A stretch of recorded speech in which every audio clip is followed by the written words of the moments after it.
والد انتقال کر گئے، یتیمی میں پرورش پائی جناب بلال نے، یتیمی میں، اور پھر 2 بہنیں، ایک والدہ، ایک بھائی۔ حضرت بلال حبشی کا یہ خاندان مکے میں بکتا بکاتا کسی طرح عبداللہ بن جدعان کے پاس پہنچ گیا۔ بڑا پکا کافر تھا، بڑا پکا۔ ذرا اسلام کی روشنی چمکی نہ تھوڑی سی، حضرت ابوبکر صدیق رضی اللہ تعالیٰ عنہ اس رستے سے گزرتے تھے، اس رستے میں حضرت بلال کام کاج کیا کرتے تھے، بڑے محنت، بڑے جفاکش، بڑے ہمت والے۔ حضرت صدیق اکبر نے ایک دن روک کے کہا، بلال کب تک تو اتنے خداؤں کو پوجتا رہے گا؟ کب تک تو اتنے خداؤں کو پوجے گا، جگہ جگہ ماتھا ٹیکے گا؟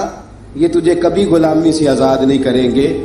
میں تجھے ایک دروازہ بتلاتا ہوں، اگر تو اس دروازے پہ آئے گا تو وہ تجھے مکے کی گلی سے اٹھا کے کعبے کی چھت پہ کھڑا کر دیں گے۔ گلی ہے میرے پاس، دامن مصطفیٰ سے جو بھی لپٹا وہ یگانہ ہو گیا، جس کے حضور ہو گئے اس کا زمانہ ہو گیا۔ حضرت بلال حبشی رضی اللہ تعالیٰ عنہ کو بات بتلائی، سلیم الفطرت آدمی تھے، سنجیدہ آدمی تھے، اچھا مزاج رکھتے تھے، فہم و فراست رکھتے تھے۔ جناب بلال نے کلمہ پڑھ لیا، کلمہ پڑھ کے نا تو سب لوگوں نے کہا، بہت سارے لوگوں نے اپنا اسلام چھپا کے رکھا ہوا تھا۔ 2 واقعات ایسے ہوئے کہ حضرت بلال کا اسلام ظاہر ہو گیا۔ کسی کام سے بت خانے بھیجا عبداللہ ابن جدعان نے، بت خانے گئے تو لگے ہوئے تھے بت، کتار اندر کتار، بتوں کی کتاریں بنی ہوئی تھی۔ حضرت بلال نے مٹی اٹھائی اور بتوں کے منہ پہ مار کے کہنے لگے، جو اپنا چہرہ صاف نہیں کر سکتے وہ کسی کو نفع نقصان کیا پہنچائیں گے۔ جو لوگ دیکھ رہے تھے انہوں نے آ کے عبداللہ ابن جدعان کو بتایا، کہا تیرا غلام ہے اور تو بہت بڑا سردار بنتا ہے، تیری عزت خاک میں مل جائے گی۔ کسی کو پتا چل گیا کہ عبداللہ کا غلام مسلمان ہو گیا۔ عبداللہ بن جدعان نے راتوں رات امیہ بن خلف سے بات کی اور امیہ سے کہا، یار یہ غلام لے لو، مفتی لے لو۔ بتایا نہیں امیہ کو، بتایا نہیں کہ مسلمان ہو گیا ہے۔ امیہ نے لے لیا۔ امیہ بڑا سخت آدمی تھا، بڑی طبیعت میں سختی پائی جاتی تھی، اللہ اکبر، لیکن یہ محبت اور عشق یہ چھپائے چھپتے نہیں، اور مسلمان اپنے اسلام کا اظہار کیے بغیر رہ سکتا۔ ایک واقعہ اور رونما ہو گیا، حضرت بلال پھر ظاہر ہو گئے۔ ہوا کیا؟ حضرت عمار بن یاسر رضی اللہ تعالیٰ عنہ، مکے کے سارے کافر کٹھے ہو کے ایک غریب آدمی کو مار رہے ہیں۔ غریب آدمی کو، جب اندر انسان کے چور ہوتا ہے تو بڑا سے بڑا آدمی بھی بزدل ہو جاتا ہے۔ جب اندر چور بیٹھ جائے نا تو بڑے سے بڑا آدمی بزدل ہو جاتا ہے، اور جب اندر صفائی ہو تو غریب سے غریب آدمی بھی بہادر ہو جاتا ہے۔ حق پہ ہونا چاہیے، سچا ہونا چاہیے، پھر بہادر ہو۔ حضرت عمار بن یاسر رضی اللہ، ایک غریب آدمی، مکے کے سارے سردار مکے کے چوک میں کٹھے اور ایک دیوار کے ساتھ کھڑا کیا ہوا ہے حضرت عمار بن یاسر کو، اور کوڑے مار رہے ہیں، زور زور سے کوڑے حضرت عمار بن یاسر رضی اللہ تعالیٰ عنہ کے بدن پہ لگتے ہیں، وجود لہو لہان ہے۔ حضرت عمار بن یاسر کو پتا تھا کہ بلال بھی مسلمان ہو گئے، لیکن ان کا خیال تھا کہ یہ کسی کو بتلائے نہ تو ہی بہتر ہے۔ امیہ بن خلف آیا، سخت دھوپ تھی، جب کوڑے مار مار کے تھک گیا نا، ابو جال نے بھی مارا، ابو لہب نے بھی مارا، ابو سفیان نے بھی مارا، ابو البختری نے بھی مارا، اخنس بن شریک نے بھی مارا۔ امیہ بن خلف کی باری آئی تو تھک گیا نا مار مار کے، اسے پتا تھا کہ بلال بڑا سخت آدمی ہے، جو کام بھی کہو بلال کر دیتا ہے۔ امیہ نے کہا بلال سے، کہا بلال ادھر آ۔ حضرت بلال گئے، کہا یہ کوڑا پکڑ اور اس کو مار۔ جناب بلال نے کوڑے کی طرف دیکھا، پھر حضرت عمار کی طرف دیکھا۔ جناب عمار نہ دیوار سے ذرا آگے ہوئے، تھوڑے سے کانپتی ٹانگوں کے ساتھ تھوڑے آگے ہوئے، اور حضرت بلال کے کان میں کہنے لگے، یار 2-4 کوڑے مار لے، میرا کیا ہے، مجھے تو مار پاڑی رہی ہے نا،